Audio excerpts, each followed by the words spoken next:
Hello friends, welcome back to my channel Medical Wala. Today we are discuss about of the human anatomy and physiology का term. तो हम आज जो important terms हैं उनके बारे में डिस्कस करने वाले हैं। ठीक है, एनाटॉमी। ठीक है, एनाटॉमी की बात करते हैं। एनाटॉमी जो हमारा है वो क्या है? तो anatomy is the branch of biology the studies that structure of living organism and their body part. यानी कि अगर हम एनाटॉमी को आसान भाषा में समझे तो एनाटॉमी हमारे शरीर के यानी कि शरीर के कौन कौन से अंग और वे कहाँ स्थित होते हैं, वे कैसे बने होते हैं, तो उनके बारे में बताता है। एनाटॉमी हम ये भी देखते हैं कि जो हार्ट होता है वो हार्ट कहाँ है, किडनी कहाँ है, बोन्स कितनी है, और ये सब हम पढ़ते हैं इसकी एनाटॉमी के अंदर। ठीक है, फिर उसके बाद हम फिजियोलॉजी की बात करते हैं। और फिजियोलॉजी क्या होती है? फिजियोलॉजी शरीर के वे अंग होते हैं जो कार्य करते हैं, यानी कार्य। अगर हम फिजियोलॉजी की बात करें, जो आपकी फिजियोलॉजी है, in branch of the biology studies to how how living organism that body part work, यानी कि किस तरीके से वो काम करते हैं, इसके बारे में हम पढ़ते हैं। जैसे हार्ट, जो हार्ट है वो खून कैसे पंप करता है, ठीक है, और लंग्स कैसे सांस लेते हैं, किडनी रक्त को कैसे साफ करती है, इस आधार पे हम फिजियोलॉजी के अंदर पढ़ते हैं। ठीक, तो फिजियोलॉजी का बेसिक मतलब हम समझें तो उसको हम फंक्शन कहते हैं, यानी कार्य का काम करता है बॉडी के अंदर। नेक्स्ट हमारा सेल है। तो सेल क्या है? सेल एक बेसिक स्ट्रक्चर है and functional unit of life है हमारे बॉडी का। और इसका काम क्या होता है? ये हमारे लाइफ प्रोसेस को, यानी कि शरीर की सबसे छोटी संरचनात्मक और कार्यात्मक इकाई है। हम सेल के बारे में बात करते हैं तो अगर हम आसान भाषा में देखें तो हमारा जो पूरा शरीर है वो लाखों करोड़ों कोशिकाओं का बना होता है ना, यानी लाखों करोड़ों कोशिकाओं का बना होता है हमारा शरीर। जैसे सेल, सेल क्या है? एक बेसिक यूनिट ऑफ लाइफ है, यानी कि जितने भी एनिमल्स होते हैं उनकी एक बेसिक यूनिट ऑफ लाइफ हमारे सेल में होती है। तो ये हो गया हमारा सेल वाला पार्ट। नेक्स्ट हमारा है टिश्यूज़। टिश्यूज़ क्या है? अगर हम टिश्यूज़ की बात करते हैं तो टिश्यूज़ हमारा ये ग्रुप, यानी कि ये टिश्यूज़ एक ग्रुप ऑफ, ये tissues a group of similar cell that work together the perform a specific function. आकार का जो हमारा सेल है उसके समूहों में, समूहों को कहा जाता है टिश्यूज़, यानी समान प्रकार की कोशिकाओं के समूह को हम टिश्यूज़ कहते हैं। जब सेल पहला आया, सेल हमने पढ़ा, फिर सेल के बाद हम देखेंगे कि उसका टिश्यूज़ आता है, टिश्यूज़ के बाद हम क्या देखते हैं? ऑर्गेन। ठीक है, अब टिश्यूज़ के बाद क्या बन रहा है? ऑर्गेन बन रहा है। ऑर्गेन जब बनता है तो ये ऑर्गेन हमारे कई प्रकार के टिश्यूज़ से मिलकर बने होते हैं। यानी ऑर्गेन कैसे बनता है? An organ is the structure made of two और more different type of tissues, यानी कई प्रकार की ऐसी कोशिकाएं होती हैं जो इस ऑर्गेन को बनाती हैं, यानी टिश्यूज़ मिलकर क्या बनाते हैं? ऑर्गेन बनाते हैं। That work together to perform ये specific function in the body. यानी मैं आपको दिख रहा होगा हार्ट बना हुआ है, ठीक है। तो हार्ट, लीवर, किडनी, ब्रेन, ये सभी हमारे कैसे होते हैं? अगर हम बात करें टिश्यू से क्या बना है? ऑर्गेन बना है। ठीक है, ये सिंपल वे है। फिर उसके बाद नेक्स्ट हम देखते हैं ऑर्गेन सिस्टम। अब हमने क्या पढ़ा? सेल पढ़ा, सेल के बाद टिश्यूज़ पढ़े, टिश्यूज़ के बाद ऑर्गेन पढ़े, ऑर्गेन के बाद क्या आता है? ऑर्गेन सिस्टम आता है। ठीक है, तो ऑर्गेन सिस्टम की बात करें तो N organ system is a group of organ work together is coordinated way to perform major function the body to live and work। तो ये क्या? हमारे अंग तंत्र, यानी ऑर्गन सिस्टम को हिंदी में और अंग तंत्र कहते हैं। ये कई अंग मिलकर एक सिस्टम बनाते हैं। जैसे डाइजेस्टिव सिस्टम हो गया, माउथ हो गया, स्टोमच हो गया, फिर इंटेस्टाइन हो गया, फिर लिवर हो गया, ये सभी क्या हो गए? ये ऑर्गन से क्या बन रहा है? ऑर्गन सिस्टम बन रहा है। ठीक है, तो ये हमारा पॉइंट था। नेक्स्ट हम देखते हैं होम्योस्टैटिक्स। तो होम्योस्टैटिसिस जो होती है, ability of the body to maintain a stable internal environment despite changes in the external conditions. इसमें अगर हम देखें तो इसका होम्योस्टैटिसिस का मतलब होता है कि शरीर का जो आंतरिक वातावरण है वो स्थिर बनाए रखता है। इंटरनल लिखा है ना, इंटरनल इन्वायरमेंट, उसको क्या कहता है, स्टेबल बनाए रखता है। उसके बाद जो हमारे बॉडी की बात करें तो इंटरनल ऑर्गन को बैलेंस करके रखता है। ठीक है, तो ये हमारा होम्यो।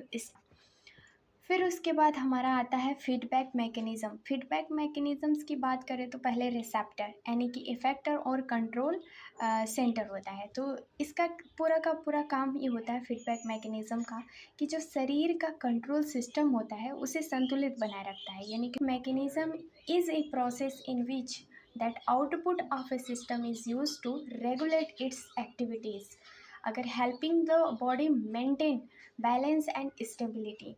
सो इसका क्या मतलब होता है कि फीडबैक मैकेनिज़म्स का मतलब होता है शरीर को कंट्रोल सिस्टम और संतुलित बनाए रखने का। फिर इसके कुछ पॉजिटिव एंड निगेटिव फैक्ट भी पढ़ते हैं। देखिए, इसमें निगेटिव पॉजिटिव दोनों दिया हुआ है, फीडबैक के बारे में बोल रहा है क्योंकि मैंने अपने पहले एक्सप्लेन कर दिया था। तो स्टिमुलस रिस्पॉन्स ओपोजिस चेंजेस, जिसमें काम क्या होता है निगेटिव फीडबैक में, बदलाव को रोककर शरीर को सामान्य स्थिति में लाना, है ना, बदलाव को रोक के क्या करता है, सामान्य स्थिति में लाना। यानी negative feedback is a process in which the response opposes the changes or stimulus, helping to maintain stability and balance in the body। ठीक है, नेक्स्ट हमारा आता है पॉजिटिव फीडबैक। अब इसमें देखो, आप फीडबैक जब आप देखोगे तो उसमें आपको दो फीडबैक देखने को मिला है, नेगेटिव एंड पॉजिटिव। जब ये पॉजिटिव आएगी तो उसमें आपको बॉडी टेम्परेचर बढ़ जाए तो पसीना आता है, जैसे अभी मुझे आ रहा है क्योंकि बाहर का टेम्परेचर क्या है, changes or increases the chances of stimulus pushing the body toward a specific outcome। इसका काम ये होता है कि बदलाव को और बढ़ाता है। यानी कि पॉजिटिव फीडबैक क्या करता है कि बदलाव को और भी ज़्यादा बढ़ाता है। जैसे बच्चे का जन्म जब होता है प्रसव के टाइम, तब हार्मोन्स की रिलीजेस होती है, कुछ ऐसे हार्मोन्स रिलीज होते हैं जिससे बच्चे का जन्म होता है। ठीक है, तो उस दौरान ये वाले यानी पॉजिटिव फीडबैक का प्रोसेस होता है। फिर उसके बाद ब्लड क्लॉटिंग की बात करें तो ब्लड क्लॉटिंग भी वही उसी दौरान होता है। और हम पूरे के पूरे प्रोसेस की बात करें तो पॉजिटिव फीडबैक का मतलब ये होता है कि चेंजेस को बढ़ाता है। ठीक है, क्या करता है, चेंजेस को बढ़ाता है। और निगेटिव फीडबैक क्या करता है, चेंजेस को कम करता है। अब हम बात करते हैं सेल मेम्ब्रेन, इसको हम कोशिका झिल्ली कहते हैं। सेल मेम्ब्रेन एक पतली लेयर होती है, फ्लेक्सिबल लेयर होती है, surrounded the cell and separates its internal contents from the external environment। यानी कि ये बाहरी परत होती है, यानी सेल को सुरक्षा प्रदान करता है और क्या अंदर जाएगा और क्या बाहर आएगा। ठीक है, ये सभी चीज़ों को नियंत्रित करता है। नेक्स्ट हमारा है साइटोप्लाज्म। साइटोप्लाज्म जो होता है, आप साइटोप्लाज्म की बात करते हैं तो हमारे साइटोप्लाज्म जो होते हैं वो सेमी फ्लूइड यानी jelly like substance inside the cell, यानी जेली लाइक अंदर एक जेली द्रव्य जैसा आवरण होता है। अगर हम इसको बात करें साइटोप्लाज्म का, तो ये क्या करता है, between the cell membrane and the nucleus it holds cell organelles and is the site of many important chemical reaction. यहाँ पे अधिकांश रासायनिक क्रियाएं होती हैं और साथ ही साथ ऑर्गेनेल्स को सहारा देती हैं। जैसे ऑर्गेनेल्स क्या हैं आपके, गाल्जी अपरेटस, एंडोप्लाज्मिक रेटिकुलम, न्यूक्लियस हो गया, फिर उसके बाद लाइसोसोम, राइबोसोम, ठीक, फिर उसके बाद आपके सेंट्रियोल्स।